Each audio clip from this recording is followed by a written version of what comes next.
شادی کرنا یہ انسان کی فطرت ہے. ہر مرد کے اندر عورت کی خواہش پیدائشی ہے. یعنی اللہ تعالیٰ نے اس کے جسم میں یہ رکھا ہے کہ عورت سے وہ قرار حاصل کرے، تسکین حاصل کرے.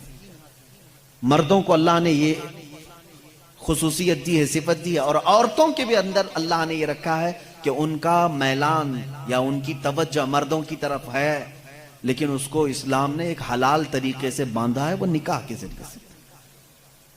اب اگر کسی پر پابندی لگا دیں، اگر میں کہہ دوں کہ میرے جتنے قریب کے ہیں، جتنے ماننے والے ہیں، ان میں سے کوئی بھی عورت کو ٹچ نہیں کرے گا زندگی بھر، تو یہ میں نے فطرت کے خلاف بات کی. یہ فطرت کے خلاف بات کی. میں بول نہیں سکتا کہ تم شادی نہ کرو، نکاح نہ کرو. اور اسلام نے کبھی بھی ایسی پابندی نہیں لگائی. عیسائیوں نے اپنے اوپر لازم کر لیا کہ جو ان کا مذہبی ہوگا، ریلیجیس ہوگا، وہ عورتوں کو نہیں چھوئے گا. کتنی حیرت کی بات ہے. معلوم ہے آپ کو آج دنیا میں ویمن رائٹس کی بات عیسائی کرتے ہیں جو خود نکاح نہیں کرتے. جو پادری نکاح نہیں کرتا، کبھی عورت کو اپنے ساتھ نہیں رکھتا، وہ وومن رائٹس کی بات کرتا ہے. حیرت نہیں ہوتی؟ کچھ نن ایسی ہیں جن کو زندگی بھر کے لیے پابندی لگا دی گئی کہ اب تم کسی مرد کی بیوی بن نہیں سکتی. سنیاس لے لیا اس نے، وہ کبھی یہ راستے پر آ نہیں سکتی. یہ فطرت کے خلاف ہے، اور ہم نے اس کے انجام دیکھے ہیں، بلکہ اخباروں نے آپ سب کو بتایا بھی ہوگا. حقیقت ہے کہ جب فطرت کے خلاف کوئی بات کی جاتی ہے تو وہ چند دن تک تو چل سکتا ہے، لیکن پھر کہیں غائبانہ طور پر لاوا پھوٹ ہی جاتا ہے.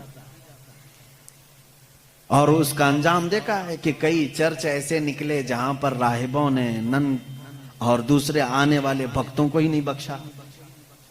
یہ حالات ہوئے ہیں. اس کی وجہ یہ ہے کہ فطرت کے خلاف یہاں پر حکم دیا، یا انہوں نے خود اپنے آپ کو اس طرح کا کیا. اسی طرح سے بعض دوسرے مذاہب میں بھی سنیاس لینے کے جو طریقے بتائے گئے ہیں، اسلام اس کا قائل نہیں ہے. اسلام معاشرتی مذہب ہے، سب کے ساتھ رہ کر کے جینے والا مذہب ہے. اگر دنیا کو ترک کرنے کا مطلب یہ ہوتا کہ انسانوں میں نہ رہا جائے تو کبھی رسول کریم صلی اللہ علیہ وسلم مدینے جیسے شہر میں رہتے ہی نہیں. جنگل میں جا کر کے رہتے ہیں، کنارہ کشی اختیار کر لیتے. لیکن اسلام معاشرتی مذہب ہے، یعنی لوگوں کے درمیان رہنے کا مذہب ہے، دین ہے. ہم سنیاس نہیں لیتے.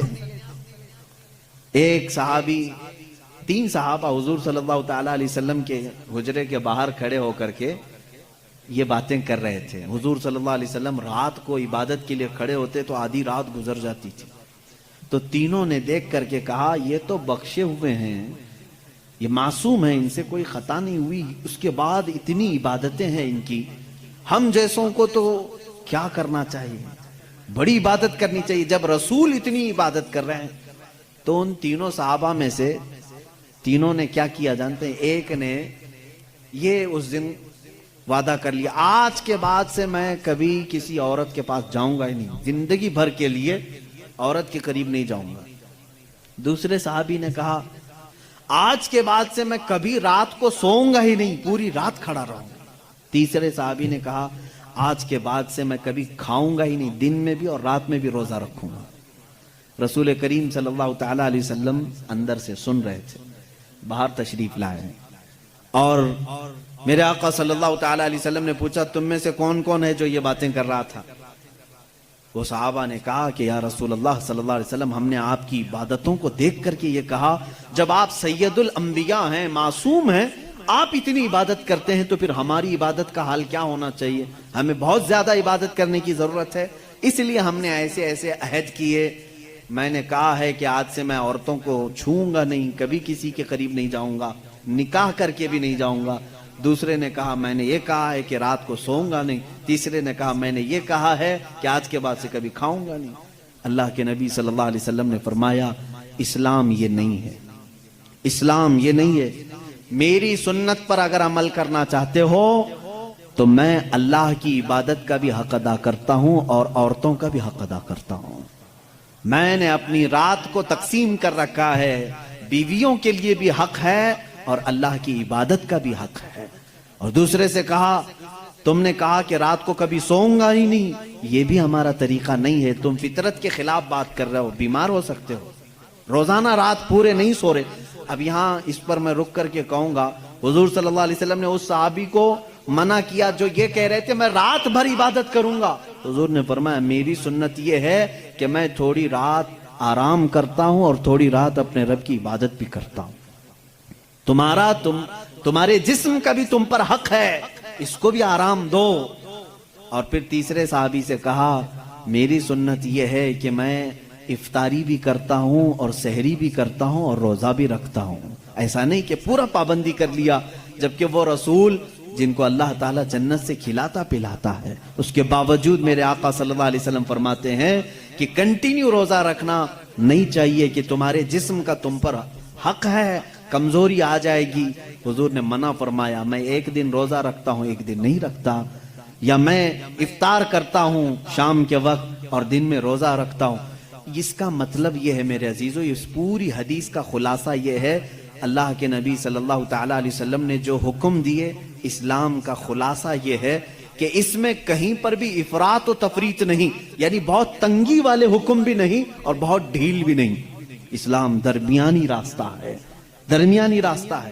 اب یہاں ان لوگوں کو سوچنا چاہیے, حضور نے جس صحابی کو رات بھر عبادت کرنے کے لیے منع کیا, یہاں رات بھر گیم کھیلنے والے لوگ موجود ہیں, پوری رات بھر عیاشی کرنے والے موجود ہیں. ان کو تو رات بھر کھڑے ہو کر کے عبادت کرنے کو میرے آقا نے منع کیا تھا. آرام کرو تھوڑی دیر, اپنے جسم کو راحت پہنچاؤ. اس طرح سے اسلام کی یہ خصوصیات ہے کہ اسلام انسان کی فطرت کے عین مطابق ہے, اسلام کی فطرت کے مطابق ہے. اسی لیے قرآن کہتا ہے لا یکلف اللہ نفسا الا وسعها. میں آج چیلنج کرتا ہوں, ایک ایسا حکم لا کر کے دکھا دو, ایک ایسا حکم اسلام میں کہ جس میں ایسا لگتا ہو کہ یہ انسان کے لیے بھاری ہے. ایسا نہیں ہونا چاہیے, ایسا نہیں ہونا چاہیے تھا. اسلام نے اپنے ماننے والوں پر یہ پابندی کیوں لگائی؟ ان کے پاس کیا ہے معلوم ہے؟ مخالفین اسلام کے پاس اگر وہ لائیں گے کوئی چیز تو یہ کہیں گے کہ اسلام سال میں ایک مرتبہ پورے مہینے بھر لوگوں کو بھوکا کیوں رکھتا ہے, بھوکا کیوں رکھتا ہے, جبکہ یہ انسان کی فطرت کے خلاف ہے. انسان کھانا پانی پسند کرتا ہے اور آپ اس کے کھانے پانی کو روک رہے ہیں. تو میں پہلا جواب تو یہ دوں گا کہ روزے رکھنے سے کتنے مسلمان مر گئے. پہلی بات یہ ہے, اگر ہر سال ایک مہینہ رمضان میں اسلام اپنے ماننے والوں کو روزے رکھواتا ہے تو پھر یہ مسلمانوں کا صفایا ہوتے رہنا چاہیے. اگر یہ صحت کے خلاف ہوتا, تو اگر یہ ہمارے جسم کے خلاف ہوتا روزہ رکھنا, تو اسلام میں ہر سال رمضان کے ٹائم پہ لاکھوں کی موت ہو جانا چاہیے. بھوک سے مر گئے, بھوک سے مر گئے. اب تک تو اسلام ہی نہیں ہوتا 1400 سال سے. میرے عزیزو, اب میں آؤ ان کی نقلی دلیل بھی اگر بتا دوں. نقلی کا مطلب نقل کی ہوئی, ان کے جو ریسرچ اسکالر ہیں انہوں نے خود کہا ہے. آج میں 2-4 روز سے ڈائٹنگ پلان دیکھ رہا تھا کہ ڈائٹنگ پلان میں کیا ہوتا ہے جسم کو صحیح رکھنے کے لیے, فاسد مادات کو دور کرنے کے لیے. تو ایک بڑے ڈاکٹر کی ویب سائٹ میں پڑھ رہا تھا. اس ڈاکٹر نے 2 چیزیں کی ہیں, 2 چیزیں اس نے رکھی ہیں کہ اگر اپنے جسم کو 80 سال تک زندہ رکھنا اور صحت مند رکھنا چاہتے ہو تو 2 چیزوں کو اپنا لو کہ ہفتے میں ایک دن صبح سے لے کر شام تک اپنے جسم میں کچھ بھی نہ ڈالو. یہ ڈائٹنگ پلان میں ہے, موجود ہے. کچھ نہ ڈالو, صرف پانی پر رہو. اور ایک ڈاکٹر نے یہ لکھا ہے کہ گرینری, جتنی بھی گرین چیزیں ہیں, سبزیاں ہیں یا پھل ہیں, صرف صبح اور شام میں ہفتے میں ایک مرتبہ ایسا استعمال کرو, تمہاری صحت برقرار رہے گی. ٹائمز آف انڈیا ہندوستان کا بڑا چلنے والا اخبار ہے, اس کے پیج میں بھی موجود ایک ریسرچ شائع کی گئی تھی جس میں ایک ڈاکٹر کا یہ دعویٰ تھا, ہمارا ڈاکٹر نہیں. پھر اگر کوئی مسلمان ڈاکٹر اعلان کرتا تو پھر ایک طرفہ والی بات ہوتی. نان مسلم ڈاکٹر نے اپنے ریسرچ میں یہ کہا ہے کہ ہم نے بہت غور سے دیکھا کہ صبح سورج نکلنے سے پہلے سے لے کر شام سورج ڈوبنے تک اگر کوئی 1 مہینے تک اس طرح بھوک برداشت کر سکتا ہے تو اسے کینسر نہیں آئے گا۔ اس نے کہا ہے کہ کینسر کا اس چیز میں علاج دیکھا گیا ہے کہ جسم کے اندر کے فاسد مادے